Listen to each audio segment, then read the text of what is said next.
हमारे देश में होने वाले दुर्घटनाओं का विश्लेषण करने पर एक बात तो एकदम साफ नजर आ रहा है कि अगर हमारे देश में सब यातायात के नियमों का पालन करने लगें और सुरक्षा को ध्यान में रखते हुए गाड़ी को चलाएं तो हर साल करीब 50 से 60 हजार लोग बेमौत नहीं मारे जाएंगे।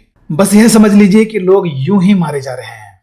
पता चलता है कि लोगों में सड़क सुरक्षा से संबंधित जागरूकता के बारे में बहुत ज्यादा कमी है। मूलभूत यानी फंडामेंटल गलतियां ही सड़क दुर्घटनाओं का मुख्य कारण है।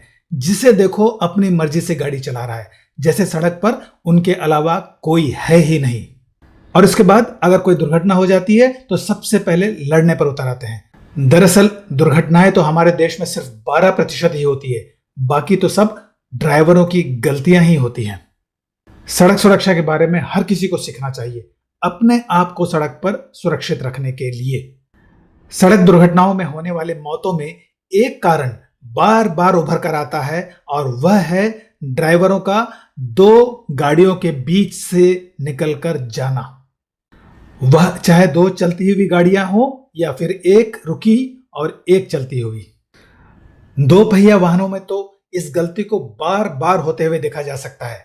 चार पहियों में भी ड्राइवर इस तरह का रिस्क लेते हैं। ऐसा नहीं कि दो गाड़ियों के बीच से कभी नहीं जाना चाहिए।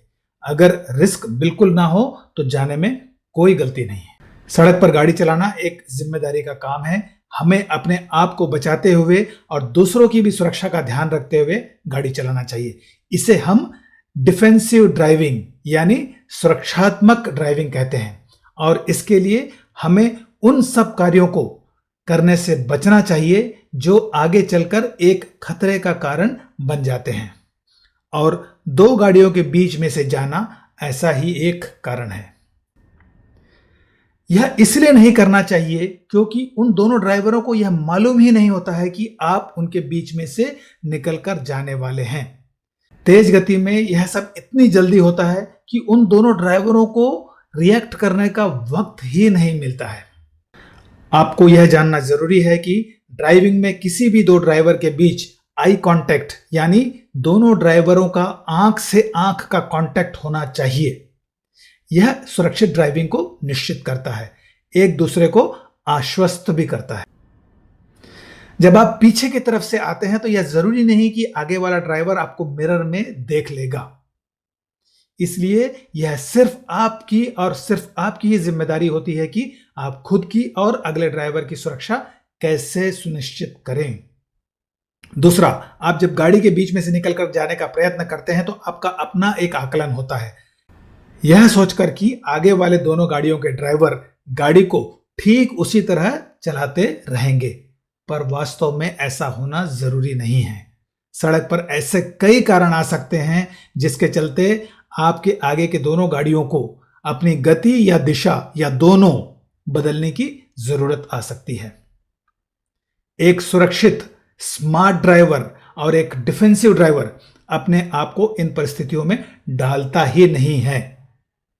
पर सड़कों पर यह देखा जाता है कि कुछ ड्राइवर अक्सर ताव में आ जाते हैं और कई बार ऐसे खतरों को उठाने में उन्हें मजा भी आता है और यह कईयों की आदत में रहती है और वे इसे सड़क पर बार बार करते हैं।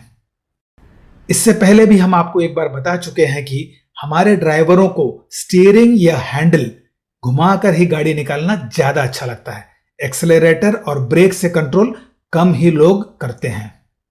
थोड़ा स्लो करके सुरक्षित जाने में शायद आपका 5 या 7 सेकंड चला जाएगा, पर यात्रा की सुरक्षा निश्चित हो जाती है। हमेशा इस बात को याद रखिएगा कि आपका और सड़क पर चलने वाले हर किसी का कोई ना कोई घर में इंतजार करता है और आज हमारे सड़कों से रोज 360 लोग घर वापस नहीं पहुंच पाते हैं। आज से यह तय कर लीजिए कि अगर मुझे दो गाड़ी के बीच में से जाना पड़ता है तो मैं अपने दिमाग में एक बार सुरक्षा का आकलन जरूर करूंगा। हमें सुरक्षित और स्मार्ट ड्राइवर बनना है जो हमेशा डिफेंसिव यानी सुरक्षात्मक ड्राइविंग पर विश्वास करता है। चलिए अपनी सड़कों को सुरक्षित बनाते हैं।